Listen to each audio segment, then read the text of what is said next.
Hey everyone, welcome to the Montessori Mama. My name is Alyssa and today is the first Monty Monday on this channel. And if you don't know what that is, that just means that every Monday I'm gonna post a new video about Montessori and how you can incorporate it into your family life, your home life, just the way you parent, everything. Today is the first official Monty Monday, so welcome, thank you for being here. Today I really wanna talk about what you can do right now to get started with Montessori without having to buy anything, without having to rearrange your life. Mostly just so you don't have to buy stuff, because I think that that's really a misconception in the Montessori community, especially amongst moms.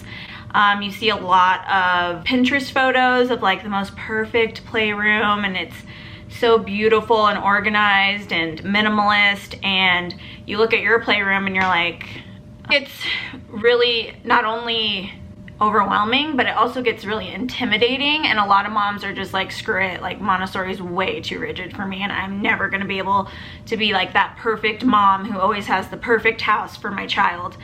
And I just want you to know, like, Montessori does not mean perfection, and it does not mean that you have to change everything in your life. And it really starts with you as a parent and how you relate to your child, how you treat your child, and that's the most Montessori thing you can do. Okay, so the first thing that you can do to start Montessori today is treat your child with respect.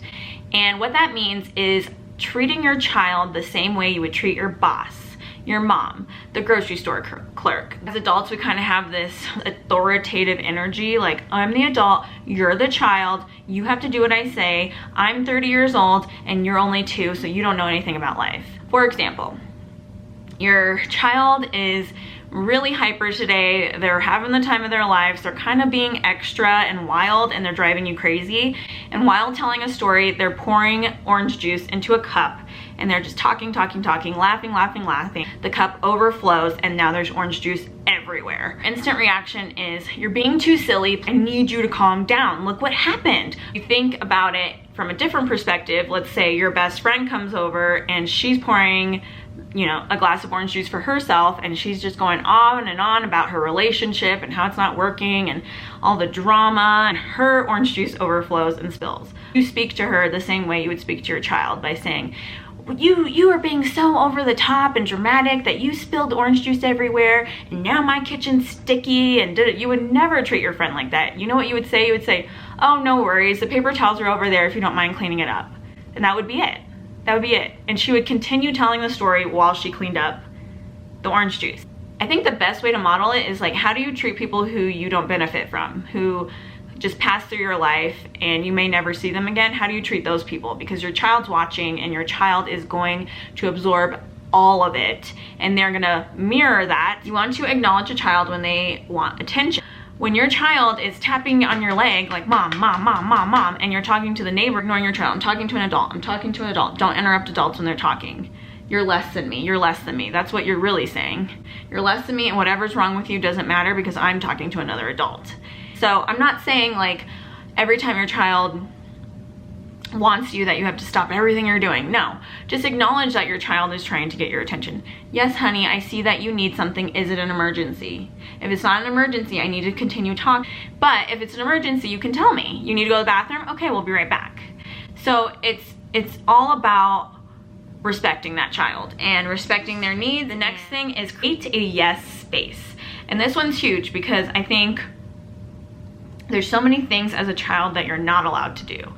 And most of the time it's for safety reasons, or, you know, it's not age appropriate or whatever. But in your home, the home needs to be as safe for your child as possible so that they can explore and learn about their environment. So that means baby proofing, you know, creating a play space in the living room so that they have a designated space for all their toys. Keep a cabinet unlocked that has things like plastic bowls, plastic cups, things that are safe for them, that they know that they can go to and play with. So like, for example, my daughter, right now we're staying with my in-laws, and there's a cabinet in the kitchen where my mother-in-law keeps just the salad spinner. Like, that's like literally, that's all that's in that cabinet. And my daughter knows, like, she's allowed to go in that cabinet, and she plays with the salad spinner, and it's perfectly safe for her. It's not, you know, some light up toy. It's not, you know, the Montessori pink tower, but she is taking in information by being able to open the cabinet, take the salad spinner out, take it apart, put it back together, and put it back in. Like, that is helping her development. It really goes back to like freedom within limits. You know, they don't have free reign over the house, but they do have choice. Creating a yes space that is developmentally appropriate and giving your child the opportunity to grow. Creating a space that's like, yes, I can do this myself. Yes, I can do this myself. Yes, I can go into this cabinet. Yes, yes, yes. Number 3, create a routine and rules. For a child, having that consistency creates a safe environment for them that they feel confident in. They feel like they have control because they know that after mom drops me off, I have breakfast at school. And then after breakfast, I get to choose work. And then after I choose work, we go outside to play. And it's like that every single day.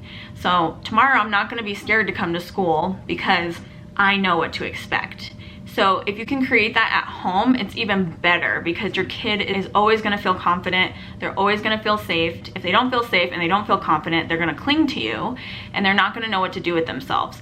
So you really wanna create that space. 4, slow down when you can. It's not always easy as a parent to slow down. Like, if you have somewhere to be in 15 minutes, yeah, it's okay. You're gonna have to put our coat on. Make those judgment calls for yourself. But let's say today you guys are running ahead of time and your daughter's in a great mood. And today is a great day to set aside 20 minutes to show her how to put her coat on.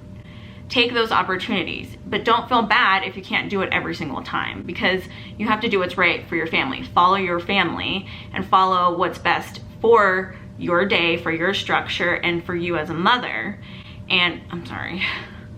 And I think as a parent, you're like, oh, let's just get this done. Like, let me just do it myself. And you're really missing a lot of teachable moments when you kind of just shrug off those opportunities. Invite your child to help you with like household chores, like cooking, laundry, basic life skills. Invite them to come help you, even though you know it's gonna slow you down. You can pick and choose as a parent what's best for your family. You don't have to just do it because it's the Montessori way. This is your family, this is your life, and you're just as important. And the 5th and final tip is to follow your child.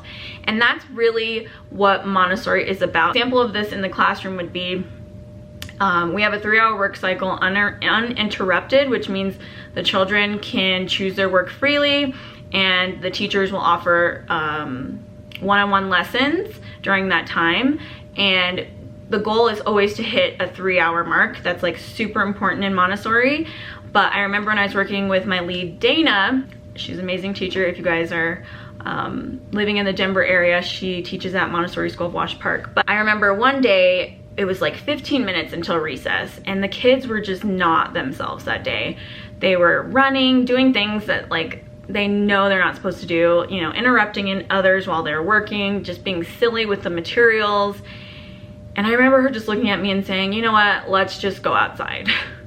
These kids are like showing us that they can't last 15 more minutes and that's okay. Today we can have a little extra recess because they need it.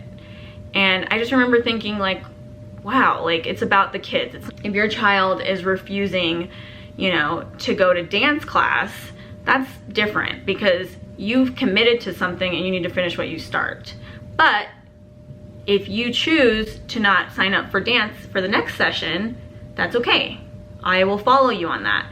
You know, it's freedom within limits. It's really like a case-by-case situation, but it's doable and it takes practice and it's not gonna happen overnight. And I think if you focus on the preparation of the parent or the role model or the teacher, whoever you are, if you focus on that first, you're halfway there. The materials, the shelves, the, you know, cute little weaning table, all that stuff will come and it will all connect and mesh together, but only if you have that preparation of the adult. So to recap, it's so important to prepare yourself as the adult in order to create this Montessori lifestyle. And how you can do that is 1, by respecting the child, 2, creating a yes space, 3, order and routine, 4, slow down, and 5, follow the child. And those are the 5 things I think if you really focus on that first before you get rid of your light up toys, before you start ordering all this stuff from Etsy and, you know, completely changing your lifestyle, you really have to change yourself, because at the end of the day, your kids are a direct reflection of you. So whatever you don't like about your kid, you need to think about if you maybe have those qualities too. If you guys ever want to connect, you can contact me on Instagram, the Montessori Mama, and message me there. And I would just love to connect with other moms who are interested in Montessori. It's such a, I don't know, I wouldn't say it's like underground parenting, like that's not the way I would say it, but it's something that a lot of people don't know about, and I'm just excited to share that with you guys. I'll see you guys next Monday for Monty Monday. Next week's really exciting. We're gonna start talking about materials next week and how you can use the things that you have at your home right now to start doing Montessori without spending money, because I think that that's huge. I think when you first start out, if you can master Montessori without going out and spending a ton of money, you're golden. So thank you guys so much for being here, and I'll see you next week. Bye.